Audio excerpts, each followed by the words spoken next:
Hey, what's up everyone, Ollie here. So finally, Apple have released the AirPods Pro. To be honest, when I saw the leaks a few months ago, I didn't think they were legit, but here we are, we actually have them. They announced them very quickly and released them very quickly. The unboxing experience is pretty simple. Once you open it up, you get the AirPods themselves, and then you also get some nice little ear tips, which you can change on the AirPods themselves compared to the standard AirPods, of course. And then you also get a USB-C to Lightning cable to charge them. The design of the case itself is pretty familiar. It's basically the current AirPods squished and then widened, but the actual size of them is pretty much the same. You know, if I compare it to the standard AirPods, so these are colored by colorway, by the way, that's why they're a different color, that's why they're space gray.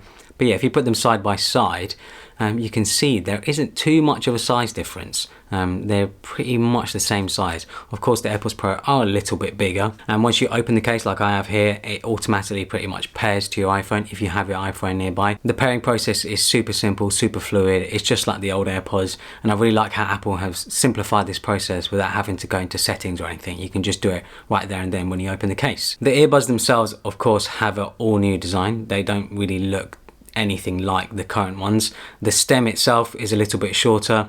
The ear tip itself is obviously a different design because it goes right into your ear rather than just sitting on your ear like the current AirPods.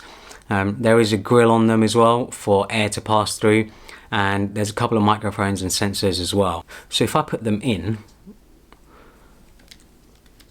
let's put these in. For me, they're a very good fit. They're actually very snug and fit very nicely. Everyone's ears are going to be different, so you know, I don't expect everyone to have the same experience, but for me they're absolutely perfect pretty much. I don't actually need to adjust anymore, or don't have to like twist them around to get the seal. When you go into the settings of the AirPods Pro, there's a new feature called ear tip fit test, which I haven't seen before. I haven't seen any other sort of headphone manufacturers or earphone manufacturers do that before. And basically Apple have microphones in the earbuds themselves, and they measure if you have a good seal or not in your ear. I had a good seal straight away with the standard buds. I didn't actually have to change the tips or anything. I had a good seal straight away. And yeah, like it's just a good way to see if you need to adjust them or if you need to use a different tip size to get a good seal. So there are some other unique features of the AirPods Pro, of course. One of them being active noise cancellation and transparency mode. Active noise cancellation is pretty good, I found from using it. It's definitely adequate for like public transport and stuff like that. It's not as good as, say, some other competitors out there, especially what Bose can do and what Sony can do.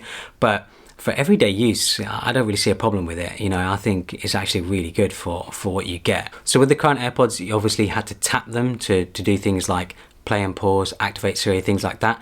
But with this, you actually have to squeeze. I say squeeze, it's more of a button, but it does require squeezing action pretty much to activate the button, and the button is on both stems, so you know, you can use whichever one you want and you can assign functionality to each one. So the squeeze functionality actually lets you do quite a few things. You know, you can just hit it once, you can double tap, and you can hold it. So as I mentioned, noise cancellation is pretty good, but transparency mode is also pretty good.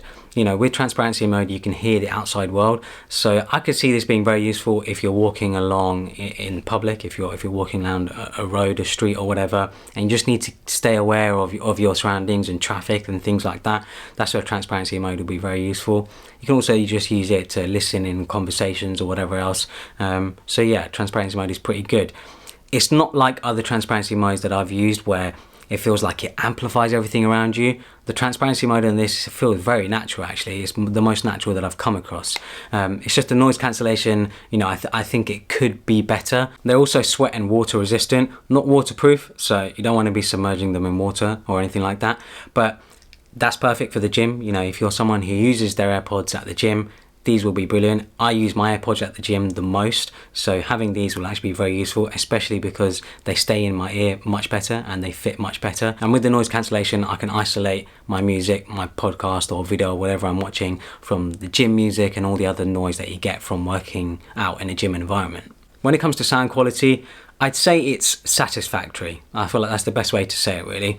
It's not bad at all. I wouldn't say it's horrific whatsoever, but then I wouldn't say like it's stunning and it's very clear and it's very accurate. Not at all. For everyday use though, I'd say it's good enough. You know, if you're someone who is an audiophile and very much sort of takes into account high quality audio, I don't think you're going to be listening to music out in public anyway, because there's so much going on, you can't really appreciate the music.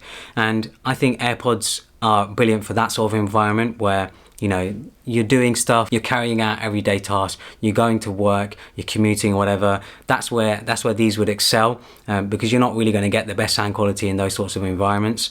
So yeah, if you're looking for better sound quality, really good sound quality, don't go for these. I wouldn't recommend these. But if you're someone who just is okay with satisfactory sound quality, I know I am when it comes to using something like this in public, then yeah, like I think it's good enough. You know, most people are going to be quite happy with them. Compared to the current AirPods, they're of course better, but not a huge amount. You mainly get better bass because of the isolation, because of how they go right into your ear. You do get better bass, but you know, the actual sort of clarity and stuff is only just a little bit better. I wouldn't say it's like literally leagues better. It's interesting that Apple have added the Pro name to them.